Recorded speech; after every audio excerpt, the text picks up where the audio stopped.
ಕಲ್ಲಡ್ಕ ವಿಟ್ಲ ರಸ್ತೆಯ ಕೆಲಿಂಚದಲ್ಲಿ ರಸ್ತೆ ದಾಟುತ್ತಿದ್ದ ಗಬ್ಬದ ಹಸುವಿಗೆ ಓಮ್ನಿ ಕಾರು ಡಿಕ್ಕಿಯಾಗಿ ಬಳಿಕ ನಿಂತಿದ್ದ ಕಾರಿಗೆ ಡಿಕ್ಕಿ ಹೊಡೆದ ಘಟನೆ ಶುಕ್ರವಾರ ಸಂಭವಿಸಿದೆ.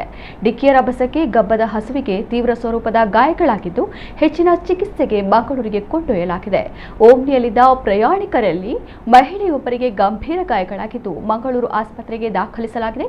ಓಮ್ನಿ ಕಾರಿನ ಮುಂಭಾಗ ಸಂಪೂರ್ಣ ಜಖಂಗೊಂಡಿದ್ದು ಅಪಘಾತದ ರಭಸಕ್ಕೆ ಮತ್ತೊಂದು ಕಾರು ಕೂಡ ಹಾನಿಗೊಳಗಾಗಿದೆ.